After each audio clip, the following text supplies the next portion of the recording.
Okay, so today our essential question is what is the importance of the SI metric system?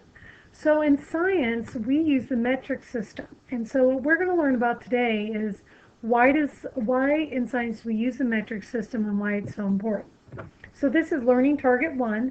I can use, explain, and apply the metric system. Okay, so what I'm going to do is I'm going to read to you an article that happened back on September 23rd, 1999, about why the metric system is so important to use. Okay, so in 1999, the orbiter crashed during its approach to Mars because it came too low to the planet. So a metric error caused the crash of the Mars orbiter. So, failure to convert English measures to metric values caused the loss of a Mars climate orbiter, a spacecraft that smashed into the planet instead of reaching a safe orbit, a NASA investigation confirmed on Wednesday. The orbiter, a key craft in the space agency's exploration of the red planet, vanished after a rocket firing September 23rd that was supposed to put the spacecraft on station around Mars. An investigation board concluded that NASA engineers failed to convert English measures of rocket thrust to newtons, a metric system measurement of rocket force. 1 English pound of force equals 4.45 newtons. A small difference between the two values caused the spacecraft to approach Mars at too low of an altitude. This is the Mars orbiter. It's shown as an artist's drawing. The investigation board found that the error went undetected in a ground-based computers, also the mission's navigation team, and an imperfect understanding of how the craft was pointed in space. The report also said that the mission navigation team was overlooked and not closely supervised by independent experts. The orbiter was launched December 11, 1998. Along the way, engineers sent instructions to the craft to fire rockets to correct its path toward Mars. It was in these rocket firings that the error occurred. From its station above the red planet, the orbiter was to relay signals from the Mars PAR lander, which is scheduled to touch down in Mars next month. So, in science, the rest of the world uses the metric system. Here in America, we use the English system. So whenever we do any type of science experiment, we always use the metric system because everybody else in the world uses that. So that's just what happens when we don't use the correct units or we don't convert. And it was about a $2 million error. Okay, so what you're going to learn today is, number one, how we're going to do notes in science and also our learning target on metrics.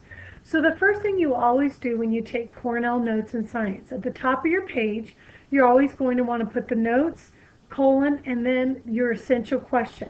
This is what you should be able to answer after the notes.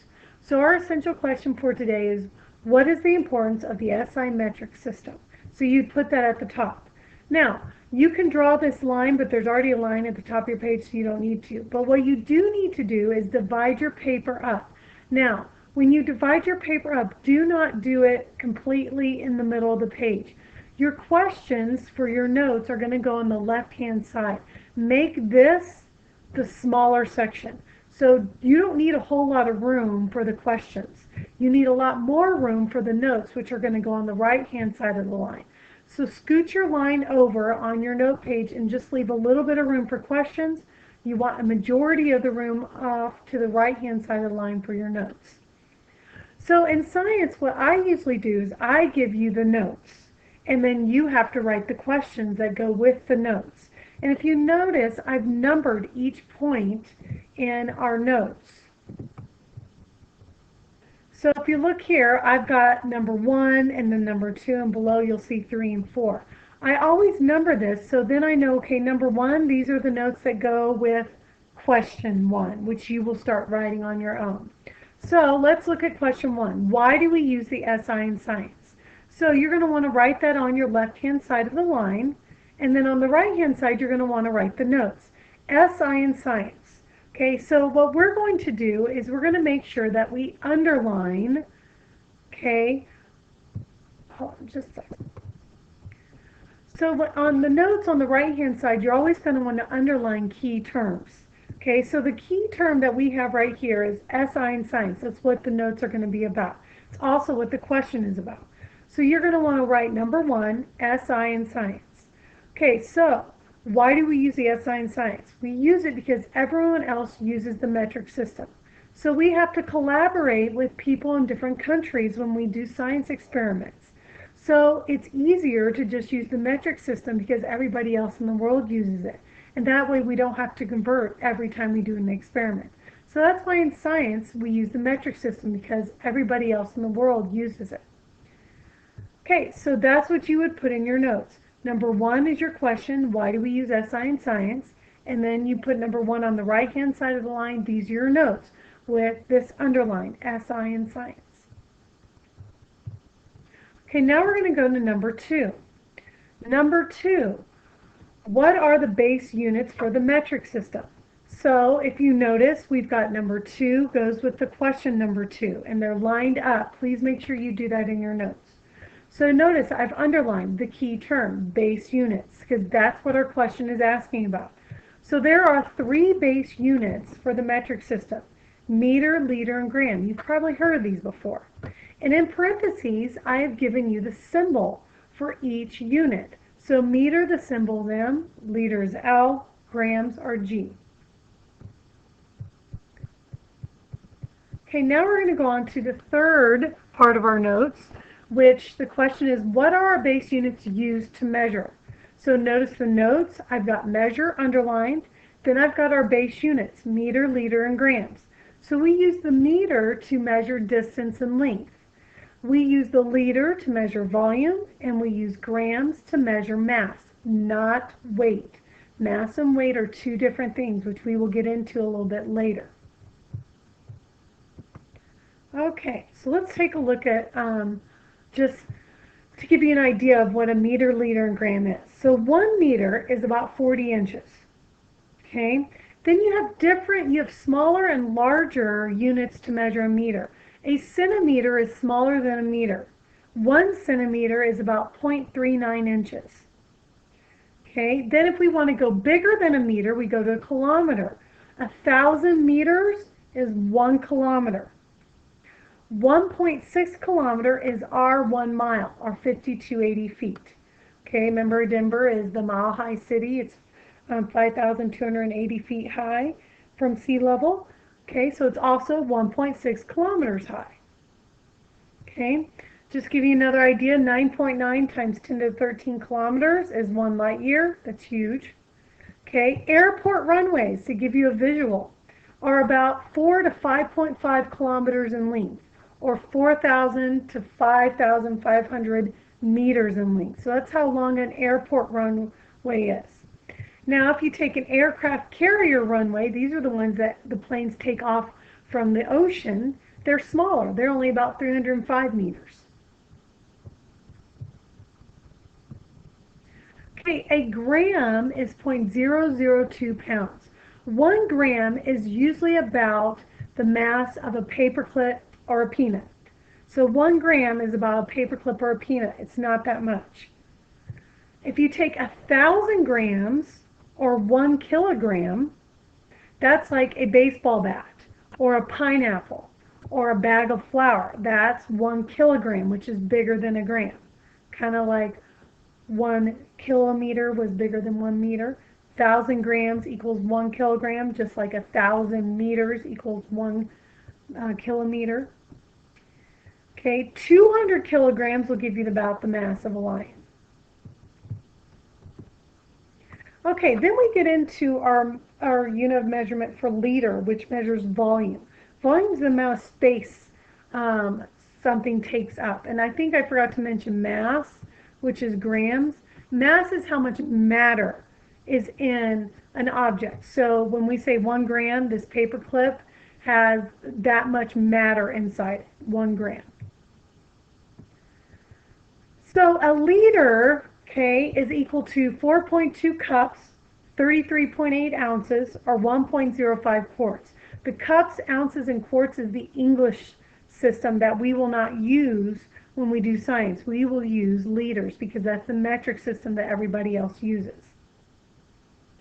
Okay, So if we take a look at volume, which is the amount of space something takes up, if you take a bottle of water from the supermarket, about a small bottle of water is about 500 milliliters. So that's smaller than a liter. If you get a medium-sized bottle of water, that's 1 liter. And a large can be up to 2 liters. If you want to look at luggage space and volume, a small car contains about 200 liters, a medium car 380, a large car 500, and so forth. Okay, if we look at a refrigerator, a small one like a mini fridge is about 100 liters of space. Medium can be 150 liters. A large can be under 350 liters. We'll do that one. Glasses, okay, if you take a small glass, it's about 220 milliliters of water or any liquid that it can contain. Okay, a smaller glass or a bigger glass, which is also called a pint, can be 568 milliliters. A tea mug, just a cup of tea, 250 milliliters. Okay, a teapot is almost about 1 liter, a little bit over 1 liter. A milk carton is 1 liter. So when you get a milk carton, that's 1 liter. That represents 1 liter. And then if you look at a regular bathtub, it's about 225 liters. If you look at a swimming pool, a large size pool is about 50 meters by 25 meters with a depth of 2 meters. Okay, that can contain about 125,000 liters of water. So think of 125,000 milk cartons of water put into a swimming pool.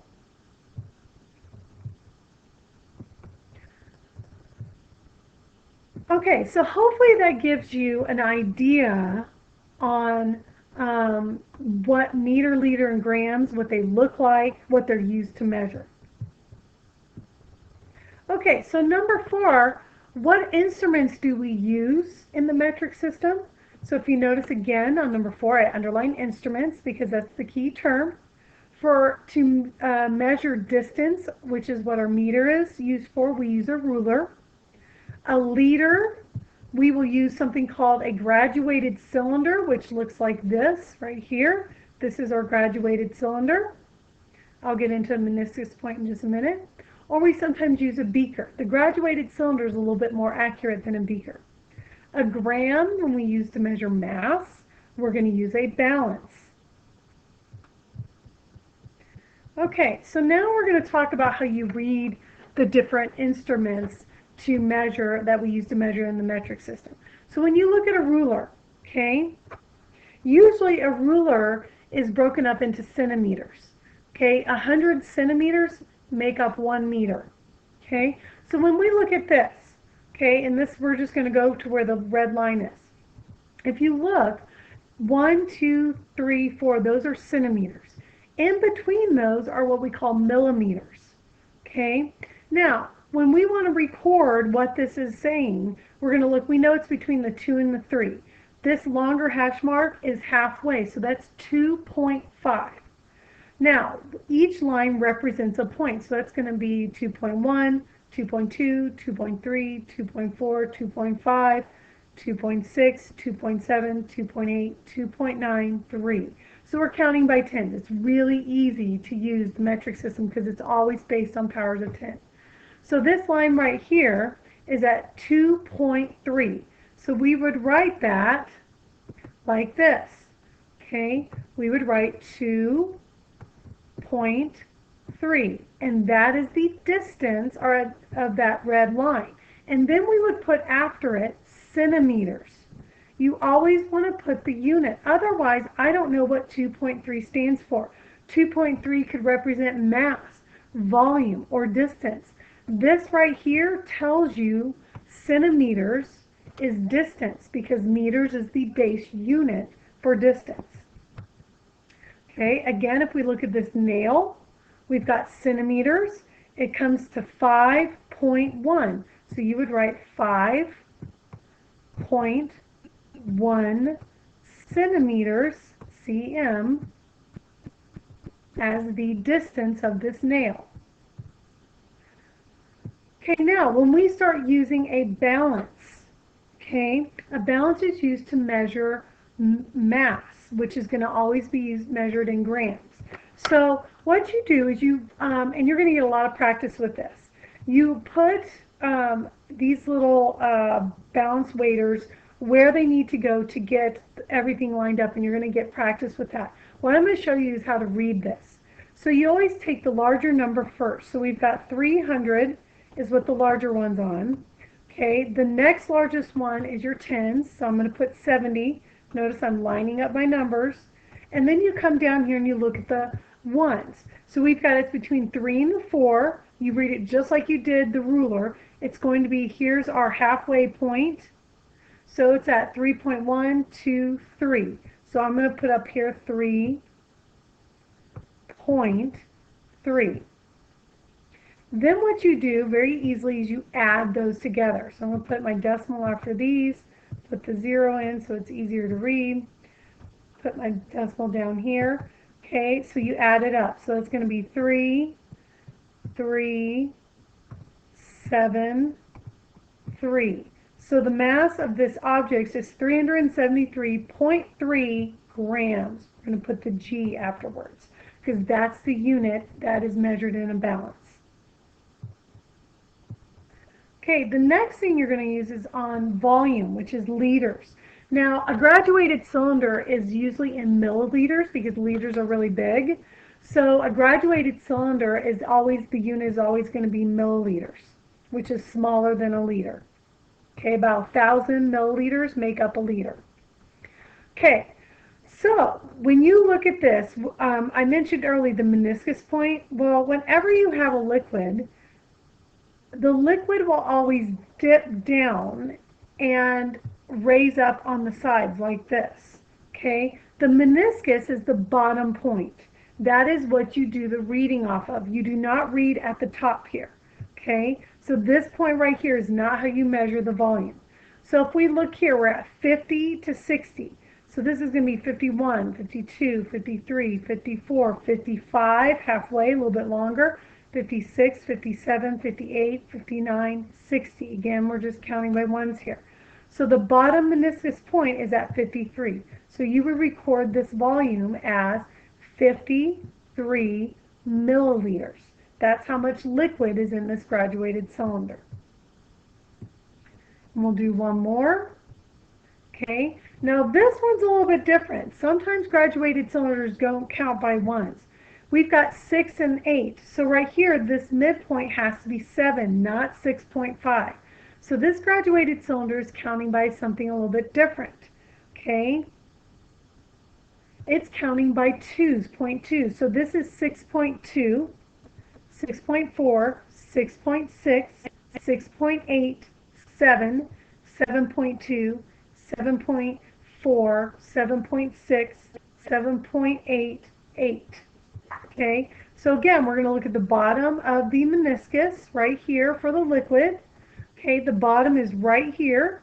So we are at 6 is here, so this is 6.2, 6.4, 6.6. So we would write 6.6 milliliters. And that's the volume for this one. Okay, one more, 70 to 80. So that means this has to be 75, okay, because it's halfway between 70 and 80. So we're at the bottom point, so this is 71, 72, 73. So we are at 73 milliliters.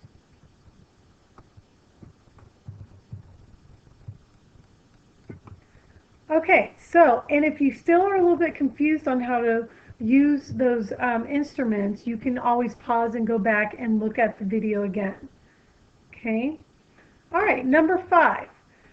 How do we differentiate between large and small measurements? So we're underlining large and small measurements, that's our key term, and then for the notes, you're going to draw this ladder. Okay, that's actually going to be the notes. So if you notice here, we have our base units. Our base units are the meters, liters, grams. So those are right here. Okay, everything below the base units are smaller than the base units. Everything above are larger, and they're based on powers of 10, if you can look here. Okay, so 1,000 meters is equal to 1 kilometers. So a kilometer is 1,000 times bigger than a meter. And you could be kilometer, kilogram, or kiloliter. It's based on what you're measuring. If we're measuring large distances, like the distance from Denver to Dallas, you would use kilometers instead of meters. Okay, if you're measuring the volume of a lake, you would use kiloliters instead of liters. If you're measuring the mass of 2 semis, you would use kilograms instead of just grams. Okay, so easy way to remember the units. Kilo is the largest, then hecto is 100 times bigger than the base unit. Deca is 10 times bigger than the base unit. Okay, then we go to smaller units. Deci is 10 times smaller than the base units. Centi is 100 times smaller than the base units. Milli is 1,000 times smaller. Okay, so if you notice, I put the units underneath. So for kilo, if you're using kilo to measure, if it's distance, it will be km for kilometer. If it's volume you're measuring, kiloliters, kl. If it's mass, it's kg, kilograms. So these are those units I'm talking about, and that's why you've got for hecto, hm, hl, hg, and so forth. Please make sure that you are writing this down, okay, that you're drawing the ladder just like I have. Okay, now, a real easy way to remember the order, okay, if you take the first letter in each of the units, okay, K, H, D, we're going to do DK because it has the C in there. Base units, we always use meter, deci, centi, milli. Okay, a real easy way to remember it is king, Henry, drank, moldy, we just use meter for the base unit, disgusting, curdled, milk. That's a real easy way to remember the ladder from going from large to small units. Again, it's king, Henry, drank, moldy, disgusting, curdled, milk. That's an easy way to remember the order. A lot of times what we use in measurements, we use kilo for big measurements. Base units are used most of the time. When we're using smaller things, we use centi and milli a lot. Okay, the last thing I'm going to talk to you about is our summary. So a summary is always a minimum of 2 complete sentences that answer the essential questions. So remember, when we do Cornell notes, you always start off with an essential question that you are going to want to be able to answer after the notes. What is the importance of the SI metric system? So once we get done with our notes, you draw a line to show that we are done with notes. Then the rest of the page you use to write a summary that answers the EQ. It needs to be a minimum of 2 sentences that shows proficiency. If you add more sentences that answer the EQ, that'll get you above proficient. Now remember, proficiency, you have to just have a minimum of 2 sentences, but if those 2 sentences don't answer the EQ, then that is not proficient. So our essential question was, why is it so important to use the metric system in science? So here is our example. Scientists use the metric system in science because everyone else in the world uses the metric system. That's the first sentence, okay, that answers the EQ. So we've got one sentence. Now we need another sentence, okay? This is important because scientists need to compare results of experiments. So the units in the experiment must be consistent in order to do this. So another reason why the SI unit is important is because we need to collaborate. We don't just do science in America. Everybody else around the world does experiments too. So we want to make sure that we're collaborating, and we can do that if we use the same units. Then I've added a third sentence. The metric system is also based on powers of 10, and it's easier to use than the English system. So since I added a third sentence answering that essential question, I am now above proficient, and I would be getting a rating of a 4 instead of a 3. 3 is proficient, 4 is above proficient. So in order to get a 3, which is proficient, you have to have a minimum of 2 sentences that answer the essential question. In order to get a 4, you have to add at least another sentence that answers the EQ to get a 4. Now, if you only answer the summary is only one sentence that answers the EQ, you will not be proficient. Okay, that's usually approaching proficiency, which is a 2. If you don't have a summary at all, you get a rating of a 1, which is not proficient. And we'll go over a lot in science about the proficiency scale and how to use it. Okay, so hopefully after today, you know how to do Cornell notes, and you've got these notes in your notebook, and you know why the metric system is important. And we're going to do a lot of activities so that you should be able to use, explain, and apply the metric system. Right now, all I expect for you to be able to do is explain the metric system, because that's what the notes have been over. You will now do a left-hand activity and a lab where you use and apply the metric system.